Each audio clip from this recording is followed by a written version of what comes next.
Hello, today is June 14th, 2010. We're meeting today with Mr. OYER LEARY at his home in Fort Collins, Colorado. My name is Brad Hoops. I'm the interviewer for the Northern Colorado Veterans History Project. Welcome, OYER, and thanks for sitting down to tell your story today. Yes, happy to be here. A beautiful day. That it is. This is Flag Day. Yeah, that it is. That's right. Let's start out, if we could. Tell us a little bit about yourself, your date of birth, where you were born, and a little bit about your family. Well, I was born February 23rd in Scottsbluff, Nebraska, and I was raised in Casper, Wyoming.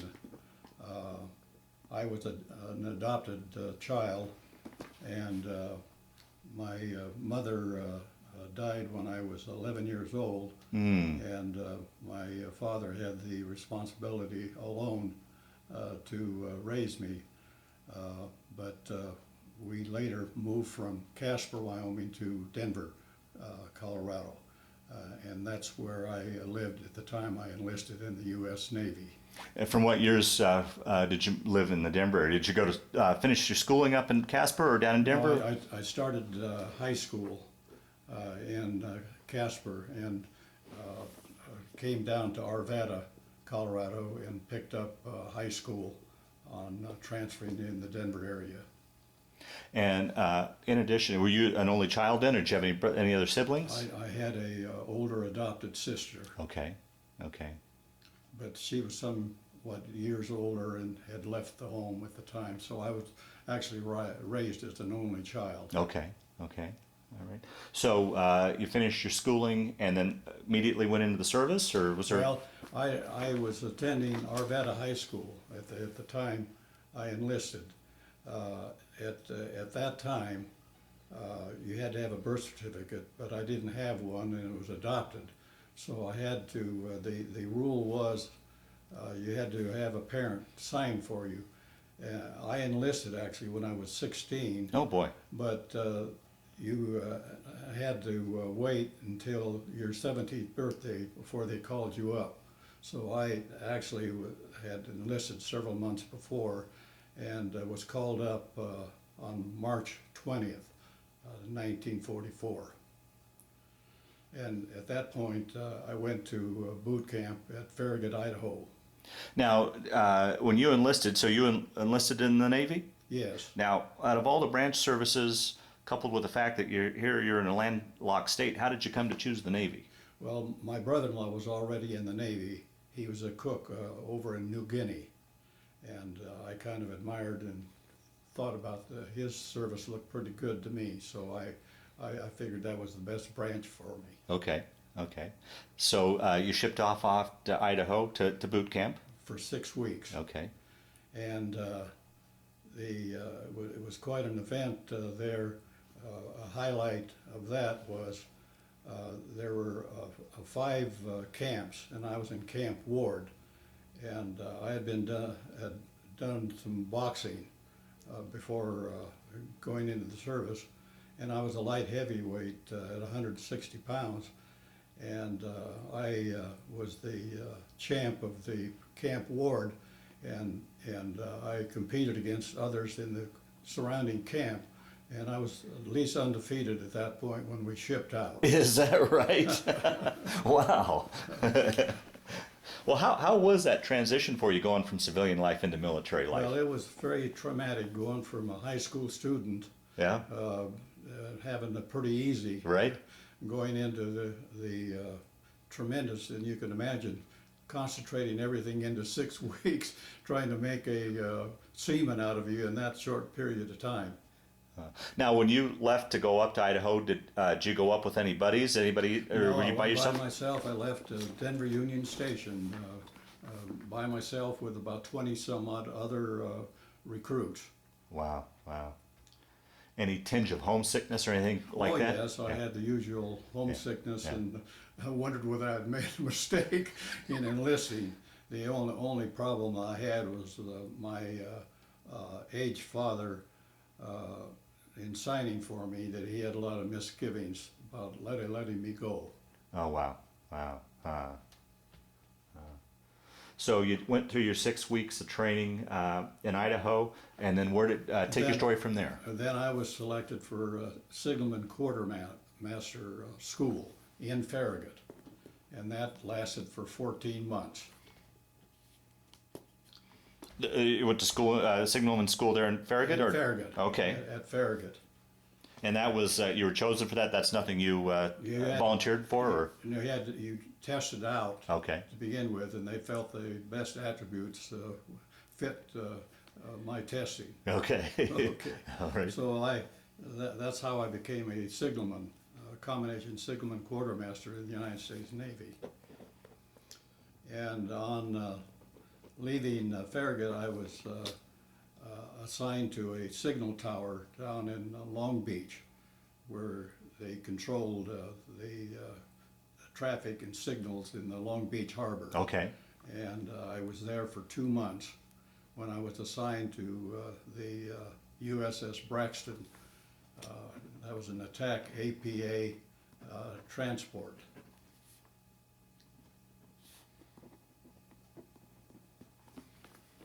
And at the time that I was assigned, I was at the signal tower when I received orders to report to this ship. And I reported in November of 1944, and the ship was commissioned the following December. And we conducted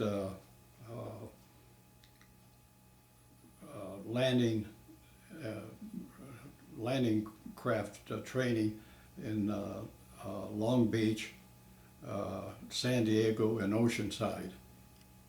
And in January, as a part of that, the training exercises, we were returning to our anchorage at Terminal Island in San Pedro. When we went from there on a part of these training exercises to the Long Beach Harbor, and as we were coming in from those exercises, it was a heavy fog, and I was on duty up on the bridge. The signalman is up on the highest point on the flying bridge, and I was operating the foghorn and signal devices for warning. And as I was up on the bridge, lo and behold, out of the fog, dead ahead, was a tanker. Oh, geez. And I spotted and called the alarm for the captain and officer of the deck, and they took emergency measures, and we collided. The name of the ship was the Mission Capistrano. I always remembered the name of that ship. Oh, boy. And we caused damages to our landing craft and the bow of the ship, which required about a month of repair duty there in Terminal Island. But before I go any further, I wanted to indicate that the people really are not too well acquainted with this ship, this Navy ship, the APA.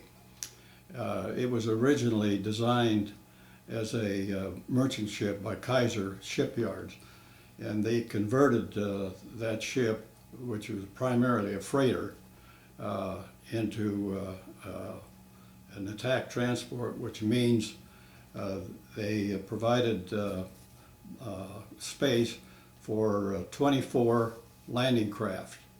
Those were the Higgins boat Okay, on there, and and quarters for up to 2,000 men. Now this ship had a crew of 700, of which roughly 200 is devoted to the boat crew. And this ship is was one of the hardest working ships and provided the real horsepower for the Navy. because you can imagine all the work taken in cargo, Absolutely, troops, yeah. loading and unloading the troops. And it took a tremendous amount of effort and work to lower those boats, bring them up, and provide space and share space with all the troops and everything that came and went. Yeah, right. So in any event, after training was completed, we departed San Francisco in February of '45.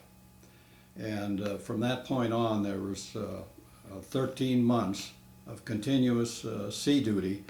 The only time we came back several times to the States, but only to pick up troops and supplies and return. Now, I'm sorry to interrupt you here. Let me ask you here, once again, here's a boy from landlocked state of Colorado. How was it at sea for you? Did you get your sea legs, or how After the usual initial seasickness, well, I got my sea legs, and I never had any trouble after that, except, as I'll indicate later, a typhoon that. Oh, I've heard the stories of the typhoons. Oh boy. But anyway, we went into the South Pacific, and we went to every port of calls, Guam, Saipan, taking troops and cargo here, there, and everywhere. The most unique experience that I had was the last 90 days of that period. And it was in July 1945. We were landing troops following the initial landing in Okinawa. Oh boy. We were landing troops there and taking off wounded. And of course, while we were there, that was the height of the kamikaze attack. Yeah. And something a lot of people don't know is that part of our protection was making smoke.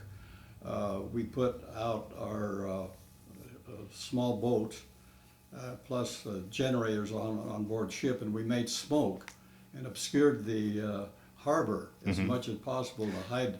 Now, how close in would you guys get to the beaches when you let off, sent off your Higgins? Our landing craft, of course, went right up on the beach, and allowed the troops to get out. Right. Those Higgins boats carried 30 troops apiece. So you would anchor out. How far off beach would you guys? Anywhere from 2 to 4 or 5 miles Okay. out. Okay. And then send the Higgins in. Higgins boats in. Okay. But we, while we were there, in the latter part of July of '45, early August, a typhoon hit, the worst typhoon in 100 years. And it was one of those harrowing experiences I think I ever had in my life. We had to exit the harbor, and our ship was taking 30-degree rolls. Jeez. And some of the destroyer and destroyer exors actually turned turtle and sunk. There was a lot of losses in that typhoon, not just from enemy action. Right. But anyway, we came back. Survived that typhoon. We came back just in time. The first atomic bomb hit Hiroshima, and I just want to indicate that I felt that President Truman's decision to drop that bomb, we were over there, and we would have lost a lot of lives following up from Okinawa going into Japan to invade them. So it was really a lifesaver for a lot of people, a lot of Americans on our side. Then at that point, I thought there was enough excitement, but shortly following that was the surrender by Japan. And we were ordered back to pick up in emergency high-speed action to pick up troops in Saipan and Guam, and with the battleship Iowa and its support troops, plus 5 transports, we headed for Japan. And we sailed into Tokyo Bay. Our transport was the first ship into the Tokyo Bay, and from our locker we took a flag and put it up on the Yokosuka Naval Base, which is right adjacent to Tokyo Bay. Where the Yokosuka Naval Base was, it's roughly 25-30 miles to Tokyo itself. So anyway, it was a flag from our quartermaster that went up, was the first American flag that flew actually over the occupied Japanese territory. Yeah. And so that was quite a bit of excitement, but we immediately didn't have any rest. And for a period of starting there 90 days, we went back and picked up troops. Our second troop went into Nagasaki, which was where the second atomic bomb hit, and we unloaded Marines there. They were the first occupation troops, not only on our original landing in Tokyo Bay, but Nagasaki. Then we went back and got more troops in Guam and returned to Nagoya, which was one of the big industrialized cities in Japan. And following that, we picked up and that comprised, all that happened in 90 days. Wow. And we picked up a load of returning veterans from different branches, Marines, Army, and came back to San Francisco, and we brought back the 1,000th serviceman to be to return to the United States. And they called that the Magic Carpet operation. And at that point, that was in November of 1945. And since the war was over, they didn't need the boat crew anymore, and a lot of the crew members, there were 300 or so of us that were transferred off because they didn't need us anymore. And from that point on, I was reassigned to a minesweeper, which I spent the next 4 months up until I got enough points to be discharged. Okay. That's essentially a capsule of 13 months of sea duty. Well, I'm gonna go back because you definitely glanced over. I'm gonna come back and pepper you with questions if you don't mind with that. But Right. well, let's start back.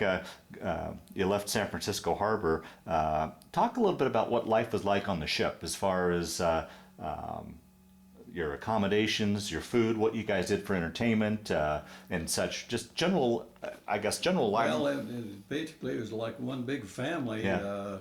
Everybody had limited space, and everybody had to respect each other, and there was a lot of give and take. But we finally settled down to a certain routine, and of course most of our time was occupied by watches in the Navy, to maybe 12 on, 12 off, rotating, except when we were there and landing troops in Okinawa was 4 on and 4 off, which gets to be pretty tough, and sleep was a premium. All right. Oh boy. But everybody tried to get along as one big family, and it got sea duty gets pretty dreary at times, day after day of the same thing. Sure. Right. How would you break up that dreariness or boredom? What would you do for entertainment? Well, some of the men were talented with music, and we had movies where the ships would shop and swap movies back and forth there, and we'd whenever we could get a hold of movies, that was our primary source of entertainment. Okay. And how about the food? Do you felt as far as food and Well, such? the food was great, and I just might add just one little moment in as far as amusement is concerned. One of the big highlights of the life on one of these transports was the all ships party. Whenever we had to take on supplies and unload, everybody had to turn to. It was called an all ship working party. And we'd line up in big lines from the dock all the way down Snake into the ship, down into the storage hold. And a lot of this food, of course, with fresh food, fruit, including eggs and even beer, fresh milk. And we drove the supply officer crazy because he had to keep track of all of this stuff coming and going.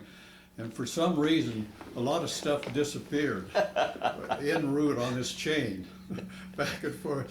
And that kept the supply officer busy adjusting his records to make sure whatever happened to the shortage, particularly the beer. Yeah, right. Well, along those lines, kind of the humorous lines, did you go through the shellback ceremony when you crossed the equator, the pollywog? Yes, we all did that. Yeah, and that's quite a ceremony from what I understand. Oh, yes, Yeah. right. Well, that's the one to remember, where you lose a day and pick up on the other side. But it was quite a ceremony for everybody. Uh-huh.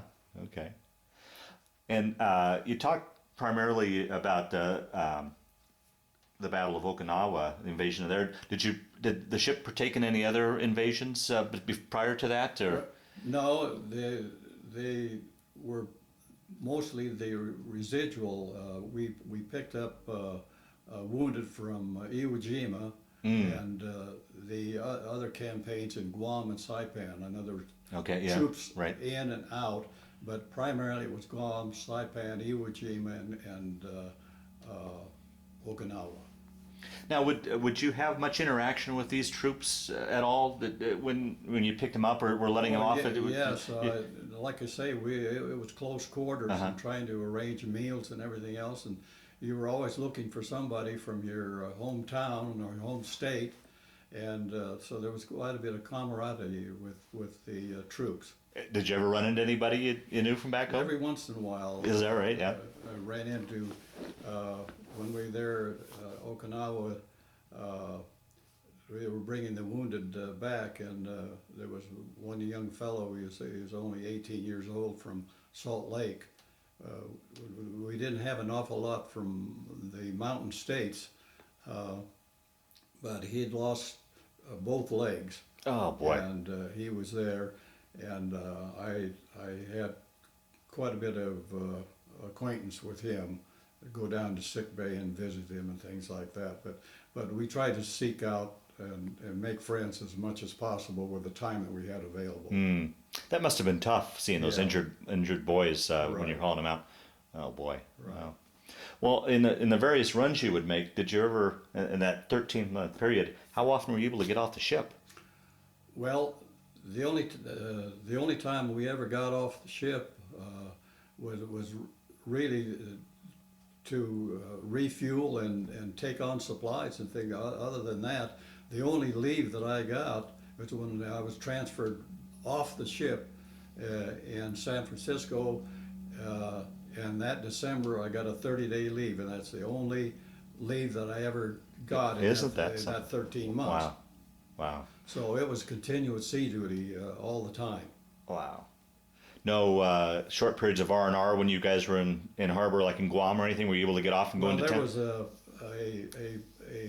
place where all these convoys started and teamed up, and that was on the island of Ulithi. Oh, right, yes, uh-huh. And to let a little steam off, why you'd get off the ship for a day liberty on the island of Ulithi there, and you would be able to play some sports, and They had that big R&R have camp a there. couple of cans of beer and things like that. But that was the extent of Yeah. any liberty. Yeah, wow, wow.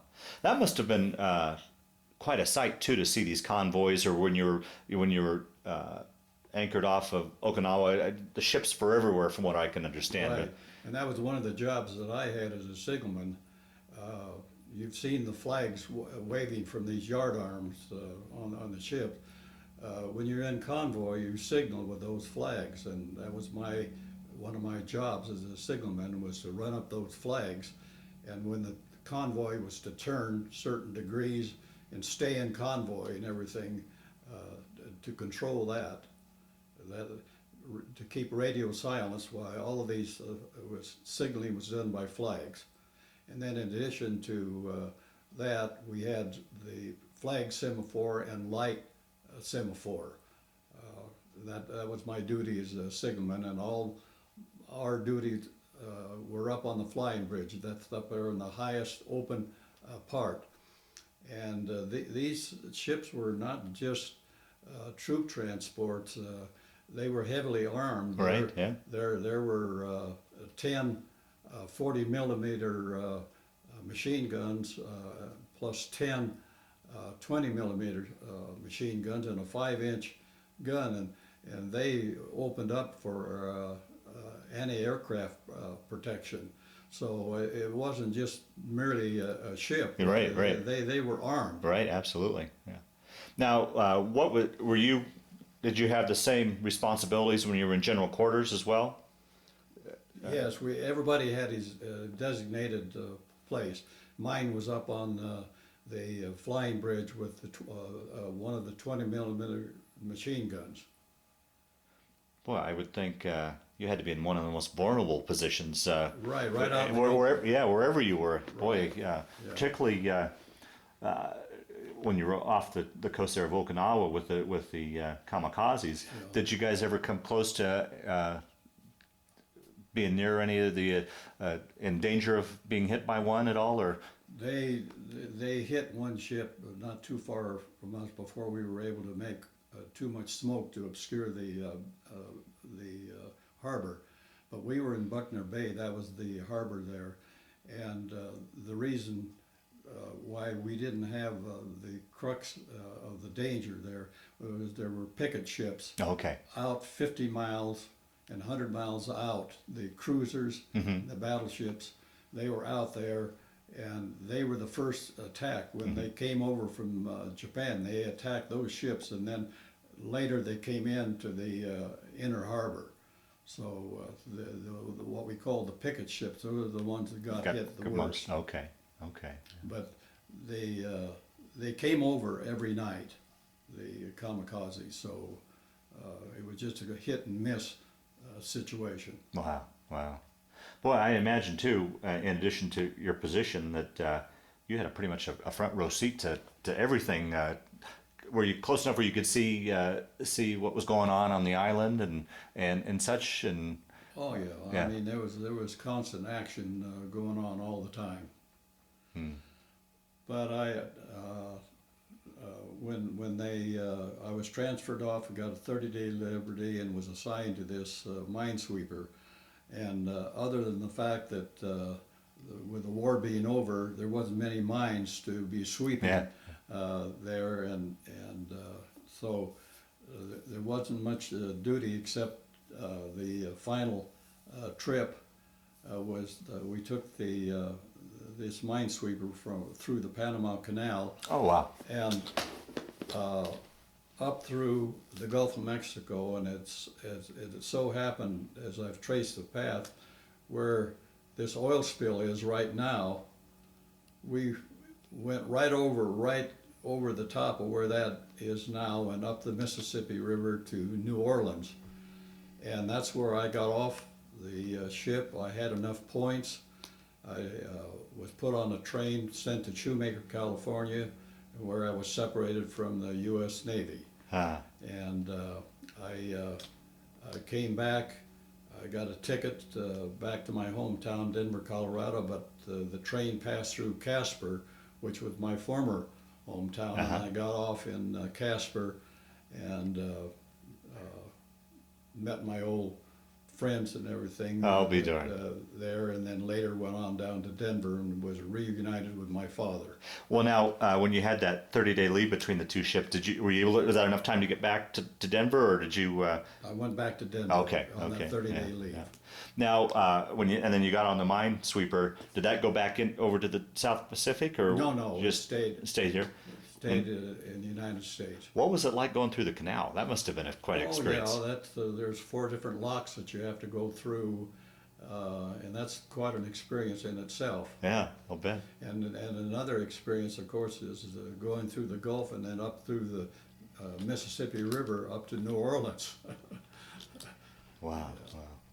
What was it like? I keep going back to this boy from Colorado. Here, I mean, you just talked about experiences about going all through the South Pacific and the Panama Canal and up the Mississippi. What was that like to experience? I mean, those are pretty. I mean, basically, from what I understand, people in your generation during that time period, growing up, you really didn't travel too far away from home, and here you're halfway around the world. What was it? These were pretty heady experiences for a young fellow, I'll tell you. But we took it all in stride. Yeah, yeah. Well, I wanted to pick up that when I got out in Shoemaker, California, that was May 28th, 1946. And the following September, I was in college. I went to the Casper Junior College in Casper for 1 year. And you're able to take advantage of the GI Bill? I went on the GI Bill, and I transferred down to Denver University and finished my undergraduate and got a law degree from Denver University, and was employed by Continental Oil Company for 7 years. Then I went into a general practice of law, and then I was elected county judge in Adams County for 4 years, and then I was elected district judge for Adams County, and I served 26 years in those capacities, and later 12 more years as a senior judge writing circuit here in Colorado. You'd go around to the various courts. Okay. Fill in for judges that were on vacation or sick. And as prior to that, you said you served 26 years as a judge? Yeah, 26 year. I retired from those positions and then continued on as a senior judge writing circuit.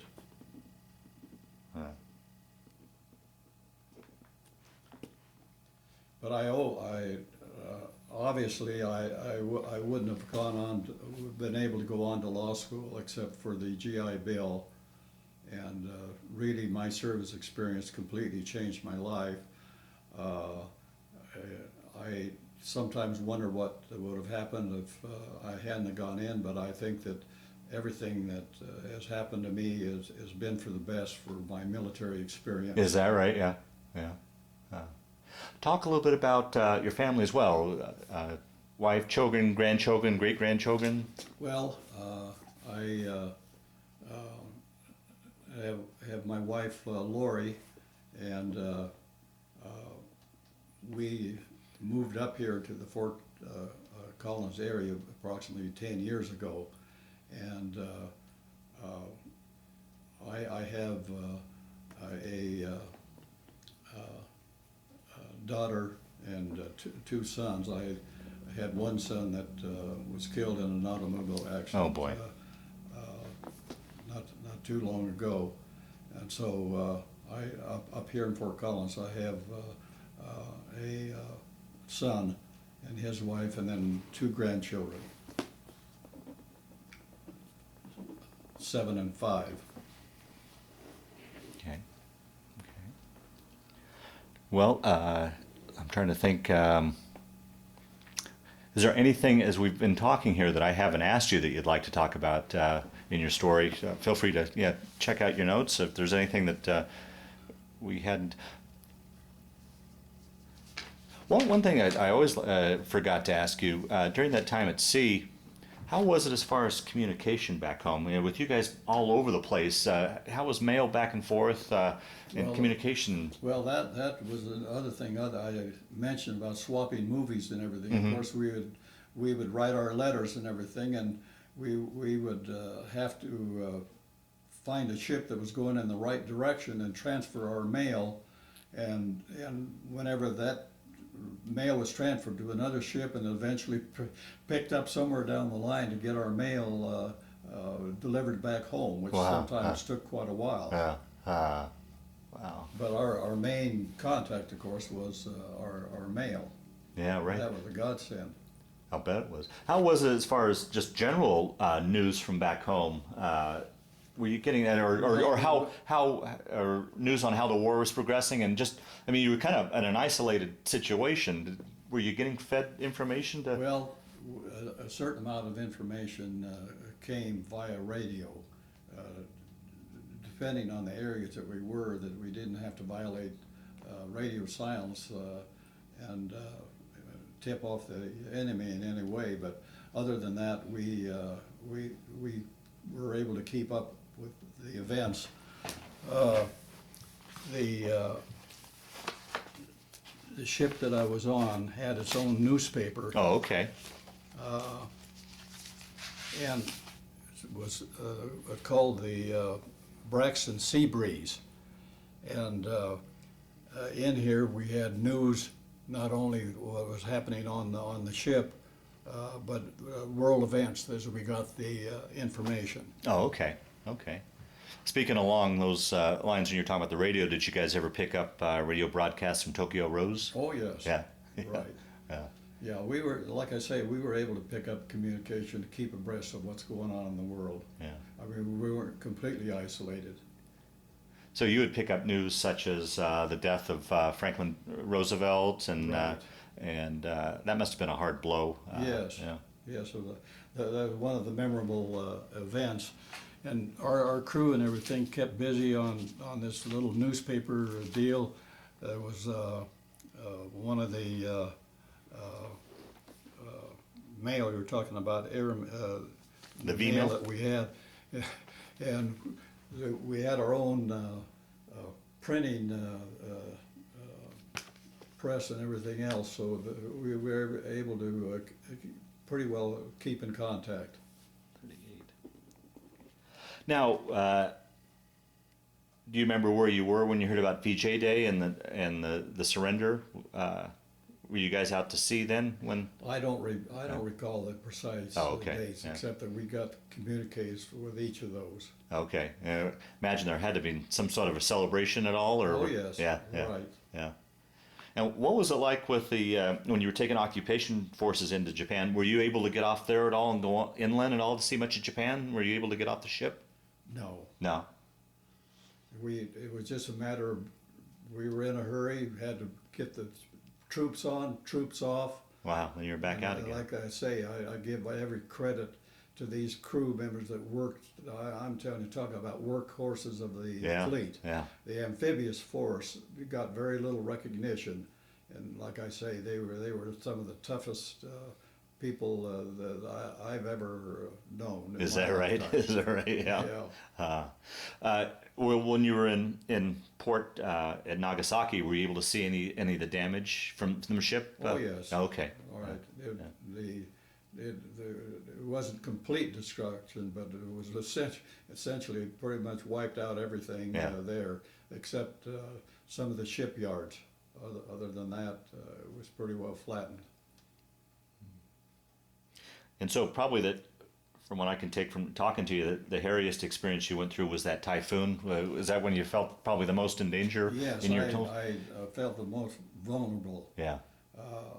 When you had no control. Right. Right. You were just out there bobbing around and hoping for the best. Oh, boy. And one of the most vivid recollections of my life was when the order came to vacate Buckner's Bay.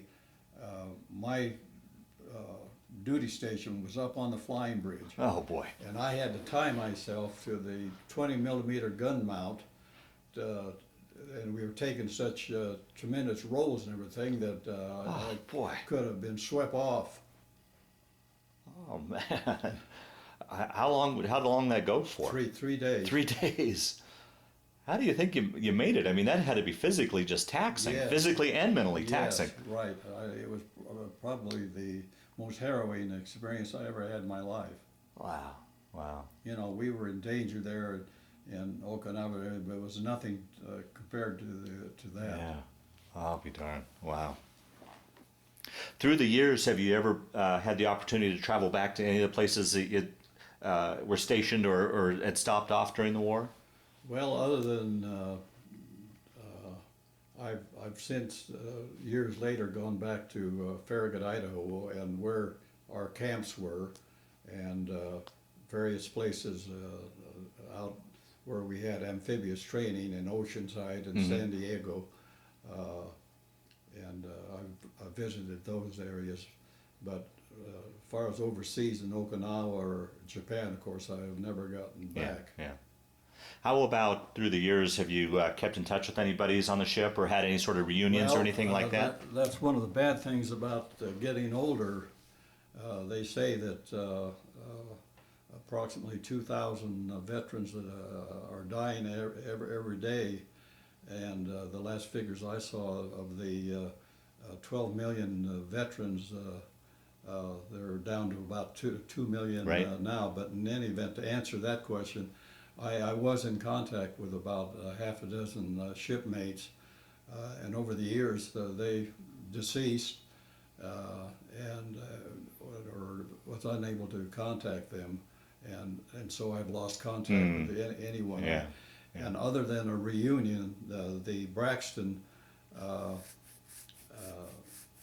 about 10 years ago, there was one of the individual crew members there that tried to round up some of the shipmates and put out media requests through the VFW and the American Legion, of which both of those I belong to, trying to find some veterans that were of the U.S. Braxton.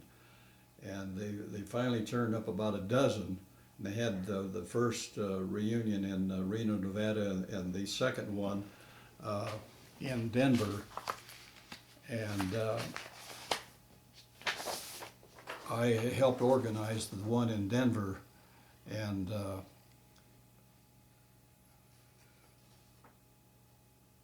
there, like I say, there were a dozen of them, and one of the headlines that there, if you can see that, they said the sailors of World War II taxi cab to me. They indicated we were a taxi cab running all these troops and everything back and forth. But we had the second one here in Denver, and there haven't been enough members to Right. have any other. Right. And so really we're at an end Yeah. of trying to have any contact with any of our shipmates. They're scattered to the four winds. Yeah. Wow. Wow. Well, we can start to wind down this interview. Usually, one of the last questions I ask is how the war affected your life, but you've pretty much explained how it really was a major part of your life. It wasn't just a simple chapter. It was had a major effect on your life as far as your career and That's correct. and such. Is there, in closing, once again, is there anything I left out that you wanted to talk about, or is there any sort of closing comments you would like to make to family and friends that may watch this to kind of round out and finish off the interview? Well, You'd like to... I'm really gratified that you and your organizations take the time to record these memories, because I have been concerned in the past that I really the amphibious fleet really never got much recognition. The big capital ships, the battleships and cruisers and all the glamour ships and everything, and we were the workhorses. Right. And even though people have seen pictures of these small Higgins boats circling around and heading for the beach and everything, They were used over in Europe, the D-Day, and the landing in North Africa and different places. So, like I say, a couple of hundred of these ships were the workhorse, and I hope that there's a little more recognition and understanding of what their contributions were. Absolutely, And right. I think your organization certainly put a spotlight on that. Good, very good, good. Well, I want to thank you for sitting down to tell your story today, but more importantly, I want to thank you for your service to our country. Well, you're welcome, and I was privileged to serve. Thank you. Okay.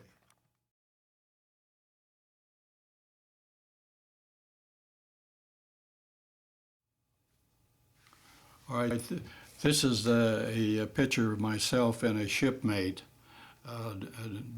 during the leave that we had, my 30-day leave in San Francisco after being transferred off of the USS Braxton. And that's you on the left? Yes. Okay. That's me on the right. On the right, okay. This is Noel Adams, shipmate friend of mine. Okay. This is a picture of the Quartermaster Sigelman school that I attended in Farragut, Idaho from May 44 to September 44. There's approximately 50 members of that class, and upon graduation, all of us were sent out to the fleet. Okay. And you remember where you were in this picture? Yes, I'm pointing myself out Right here? right there. Okay, let me get zero in. Oops. Just zero in on that real quick. Point it out. I think I got you there. Okay.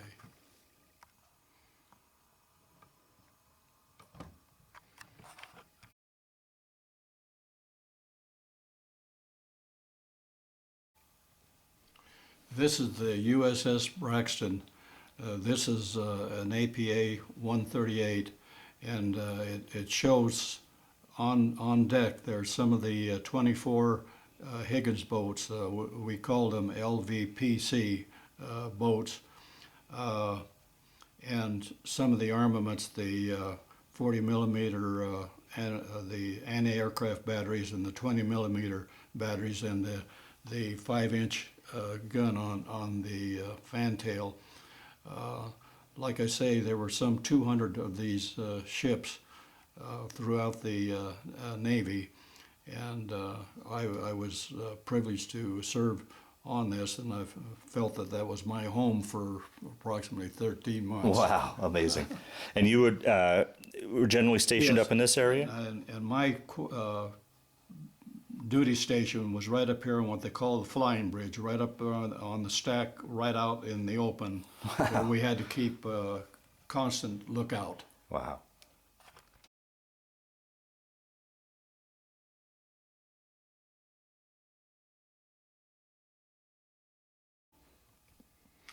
This is the USS Cruise, the minesweeper that I served on after being transferred off of the U.S. Braxton, the APA 138. And I served 4 months on this minesweeper, and we traversed the ship on its last trip through the Panama Canal and up through the Gulf of Mexico and on over the spot in the Gulf of Mexico where this recent oil spill was, and up the Mississippi River to New Orleans where this ship was decommissioned, and I went on being terminated from the naval service. Quite a bit smaller ship than the Yes. Braxton, huh? The Braxton had, USS Braxton had roughly 700 crew members. This ship had approximately 50. Oh, is that right? So it's quite a bit of difference. Yeah, there's.